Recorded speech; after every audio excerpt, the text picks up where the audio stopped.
She's thrown heavy and sharp objects at me, including knives, scissors, hammers, heavy ornaments, and has smashed up lots of expensive items, laptops, mobile phones, TV remotes, etc.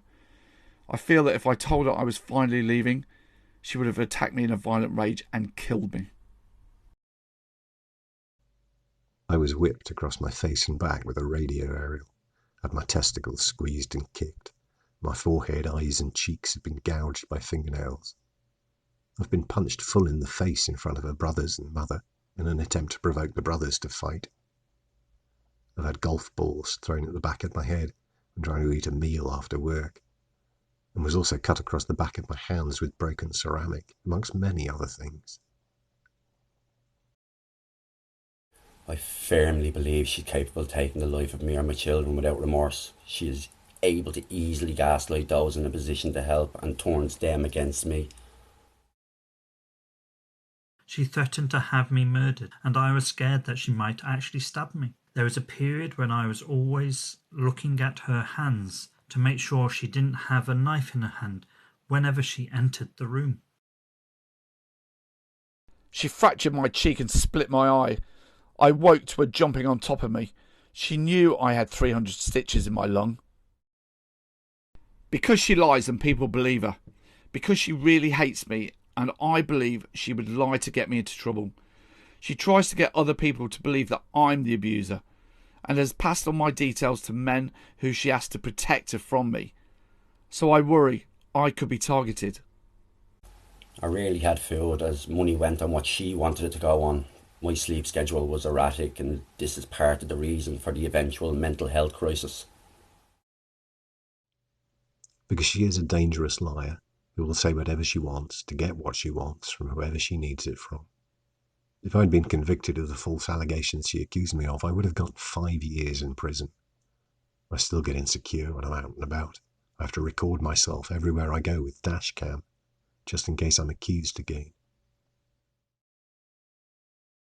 She can do and say anything about me, lie to the authorities, raise false allegations, alienate my child against me, and there is nothing I can do about it. I have no rights. The authorities were on her side. Despite there being no evidence, it was assumed that I was guilty of abusing her. The threats that she would make things up about me and prevent me seeing the children and lose my job. I thought I could end up homeless with nothing. I was scared of losing my daughter because I knew she was capable of using a child as a weapon. Ongoing abuse in the form of false allegations from her and using them to halt family court proceedings and prevent access to my son. Because my ex-wife is still trying to control me through our children. My ex is still controlling me through the court system and by continuing to teach my children to hate me. An ongoing child arrangements case which has lasted a year and a half. It's still a few months from conclusion and the psychological abuse continues in the allegations being made against me and in the fact-finding hearings when your abuser and their barrister paints you as someone who you're not. When their deception succeeds in the family court, it's very difficult to accept. You know you've done little wrong and all you want is contact with your children. If you try to call out the behaviours, these saved behaviour patterns, when you see them in other females, you get labelled as a woman hater, an angry man, and so on.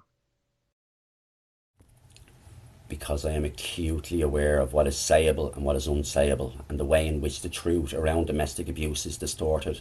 My partner used to deny that she hit me, and it is very difficult for me, and I presume for other victims too, to confront a society that is sceptical of men who claim to be victims of domestic abuse. I could not sleep through stress, and would often go for 3 days and nights straight without sleeping.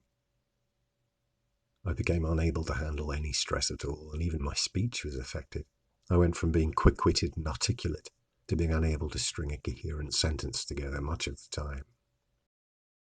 My life slowly started to revolve entirely around not making her angry. She'd generally get angry just before I was going to go to bed, so I ended up with very little sleep, as she wanted to have entirely circular arguments for hours. My work suffered, and I eventually had to take redundancy. I struggled to concentrate and sleep. I lost my job, I lost my home. I get emotional and upset regularly. I'm constantly anxious for my child's well-being and future. I lost 20 kilos and became dangerously underweight. I suffered chest pains, then ended up in hospital with pericarditis. I couldn't sleep or wake up. I wouldn't eat or drink unless it was a whiskey to help me sleep. My friends and family were very concerned with the change. She stabbed me with a kitchen knife, and I stitched it myself as she begged me not to go to hospital in case she got in trouble. I was drinking a lot of alcohol to try and block out the pain. I ended up in hospital due to really high blood pressure and anxiety. I was suicidal.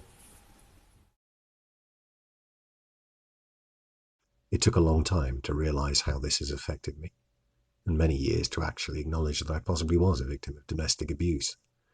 I get upset many times a week, a day. I don't get much sleep. I have a low mood a lot of the time, a lack of energy and interest in things I used to. I'm anxious for my child's well-being all the time. These feelings I feel are mainly after the contact with my child stopped, but heightened after the false accusations and a serious accident. A huge level of anxiety as I was being painted out to be someone I'm not, second-guessing everything I do, walking on eggshells to avoid future conflict, feeling not in control of my own life and that of my children. Significant impact on mental health. I had counselling due to suffering with severe anxiety, especially when I wanted to buy myself something. I remember wanting to buy a shirt, and I felt guilty for wanting it, as it would be spending money, and became incredibly anxious to what she would do and say if I did. I'm a bitter, lonely man. I'm filled with rage and despair. I think of suicide most of the time. I don't trust other people. I'm 58 years old and the last 20 years of my life have been grim and they won't get any better. The control will continue until I'm in the grave. I feel extremely restricted in my life, generally because of the consequences of doing things she doesn't approve of. I often have to meet friends in secret and feel I can't leave because of the threats in the past about suicide. She would square up to me, but then say I was the one threatening her. When I got upset, she'd say I need to man up. When I didn't respond, she'd ask me if I was a mute. I tried to walk away from her a few times, and she'd block my way and say we weren't finished. On the few occasions I argued back, she made me feel like a monster shouting at her. I feel like I'm disappearing and wish I could simply flick a button and stop existing to stop the constant pain. I cannot bear living without my little one, whom I was actively raising as a hands-on father, which I can and will prove. I love her and she is my heart. However, I don't think the system or the court cares into looking into this case from my point of view, and I'm dead on arrival. This has affected me beyond belief, and I feel like I'm slowly slipping into this dark thing that I'm not. Any traces of the kind, funny, happy, positive person that I was seem to have been corrupted by her and the system.